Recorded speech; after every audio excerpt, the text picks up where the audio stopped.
तननो तननो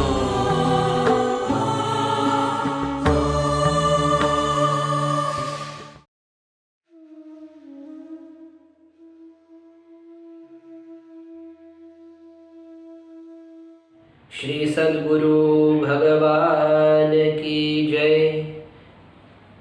श्री हरि गुरु भगवान के चरणारविंद में सदैन्य प्रणाम करते हुए आप सभी को सादर जय श्री कृष्ण। आप सभी को प्रणाम।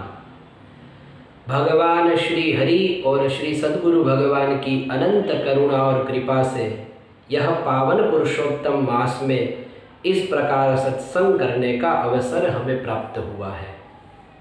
भगवान श्री सद्गुरु की कृपा से ही हम ऋषि कुमारों को यह सेवाएं प्राप्त हुई है। तो आइए श्री विष्णु सहस्र नाम स्तोत्रम, जिसकी नामों की चर्चा हम कर रहे हैं, उसी हेतु से हम आगे बढ़े। तो आज जो हम चर्चा करने वाले हैं वह विष्णु सहस्र स्तोत्र में 28 और 29 श्लोक में, इन दो श्लोकों में दो नाम आए हैं परमात्मा के। उसमें 28वें श्लोक में नाम आया है वरारोहः और 29वें श्लोक में नाम आया है जनार्दनः। इन दोनों नामों की आज हम चर्चा करेंगे। उसमें वरारोहः जो शब्द है उसका श्री शंकराचार्य जी भगवान अर्थ बताते हैं कि वरः आरोह यानी कि अंकः यस्य इति वरारोहः। इसका अर्थ होता है कि श्रेष्ठ है जिसका अंक यानी गोद, उसको कहते हैं वरारोहः। भगवान की गोद है वह अत्यंत सुंदर है, इसलिए उनका नाम वरारोह है। और परमात्मा की गोद की चर्चा ही क्या करना, भक्तों के लिए तो सुगम है ही है। भगवान स्वयं कृपा करके असुरों को भी यहाँ प्रस्थापित करते हैं अपनी गोद में। तो परमात्मा की गोद में जो आ गया फिर तो परमात्मा मुक्त करेंगे या नहीं, उसमें तो कोई ही शंका होती ही नहीं, क्योंकि परमात्मा की गोद ही इतनी श्रेष्ठ है कि केवल परमात्मा की गोद में आ गया फिर वो मुक्त हो जाएगा। तो यहाँ सप्तम स्कंद में श्रीमद् भागवत में 8वें अध्याय का 29वां श्लोक है, जहाँ पर स्वयं श्री शुकदेव जी महाराज बताते हैं, द्वार्यूर आपात्य ददार लीलया नखैर यथा हिम गरुड़ो महाविषम। जहाँ पर नृसिंह भगवान और हिरण्यकशिपु इन दोनों के बीच में जो युद्ध चल रहा है, उसमें परमात्मा लीला पूर्वक कहते हैं कि उसको द्वार पर ले आए और फिर उरु आपात्य अपने अंक में उसको रख दिया।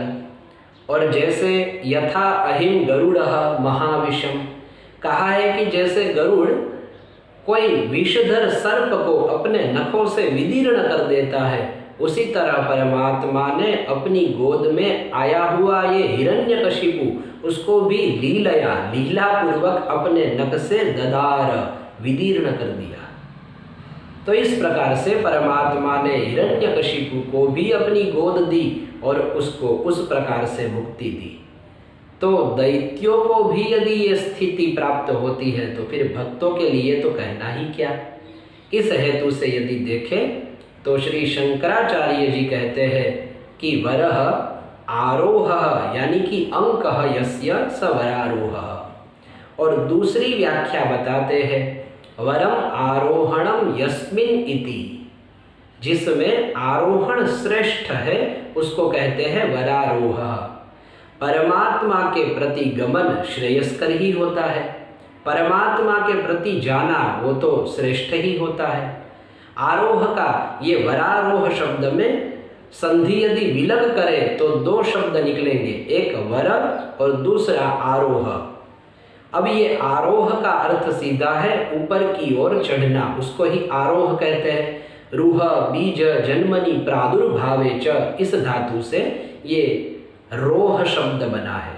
ऊपर की ओर प्रादुर्भूत होना यानी कि ऊपर की ओर उठना, उसको ही रोह कहते हैं।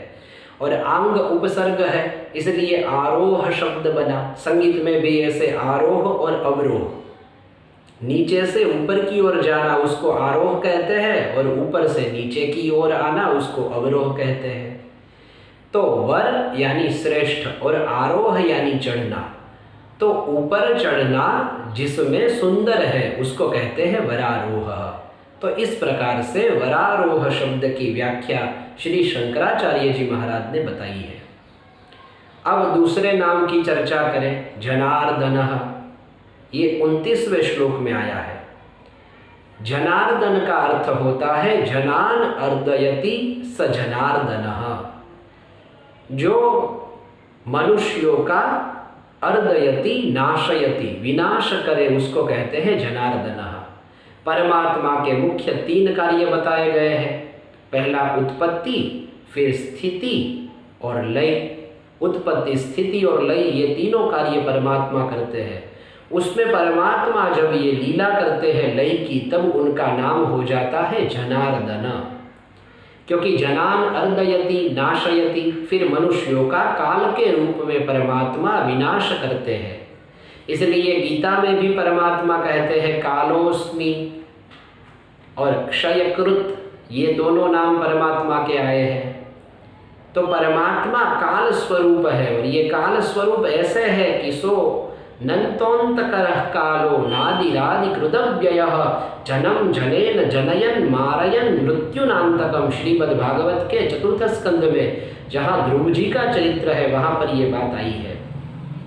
स्वयं अनंत है और अंतकरः, स्वयं अनंत है लेकिन सबका अंत करने वाले हैं।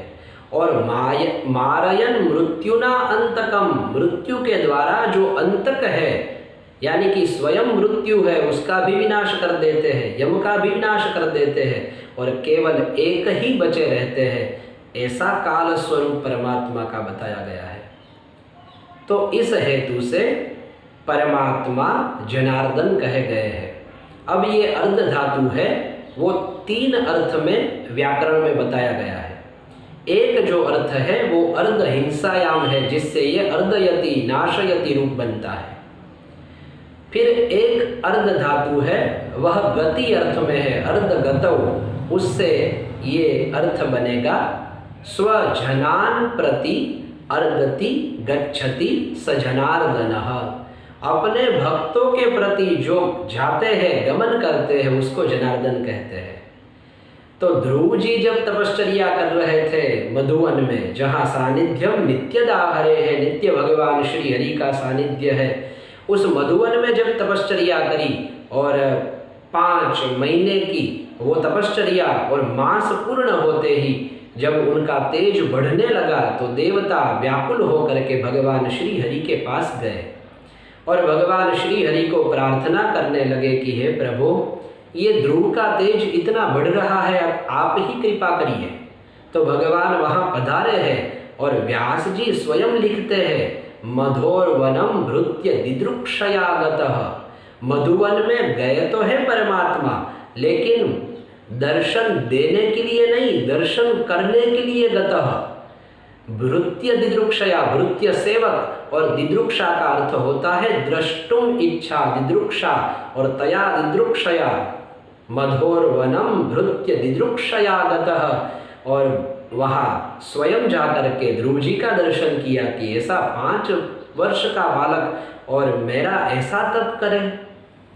तो स्वयं जाकर के भक्तों को दर्शन देते हैं, ऐसे श्री हरि है, इसीलिए उनका नाम जनार्दन है। और फिर तीसरा अर्थ है अर्धयाचने। ये धातु से भी अर्धति रूप बनता है। तो यहाँ स्वजनान स्वभक्तान प्रति अर्दति याचति स जनार्दनः। अपने भक्तों के पास जाकर के जो याचना करते हैं उसको जनार्दन कहते हैं। अब बलि का उदाहरण ले लीजिए। श्री सद्गुरु भगवान के सानिध्य में रह करके हमने सुना है कि बलि के पास जाकर के भगवान ने 3 पग भूमि की याचना करी और फिर बलि ने संकल्प किया तो 2 पग से बलि का जो सर्व था वो ले लिया और तीसरे पग से बलि को ले लिया। तो इसी हेतु से आत्मनिवेदन भक्ति के आचार्य हुए हैं बलि महाराज। सर्वस्वात्मनिवेदने बलिरभूत कृष्णाप्तिरेषां परम। तो आत्मनिवेदन भक्ति के आचार्य बलि महाराज है और इन्हीं बलि महाराज के पास जाकर के भगवान ने याचना स्वयं करी है। तो सर्वस्व ले लिया और यहाँ हरि ने अपना सर्वस्व दे दिया, तो इस हेतु से उनका नाम जनार्दन हुआ। तो ये 3 अर्थ में अर्ध धातु है और अर्ध धातु के ये 3 अर्थ है। तो इस तीनों अर्थों से हमने जो भी परमात्मा का लीला दर्शन हो सकता था वह किया, और यदि कोई त्रुटि रहती हो तो श्री हरि गुरु की कृपा से वह त्रुटि भी शांत हो और उनके ही चरणों में ये वाक पुष्प समर्पित हो। बस यही प्रार्थना के साथ आप सभी को सादर प्रणाम, सभी को जय श्री कृष्ण।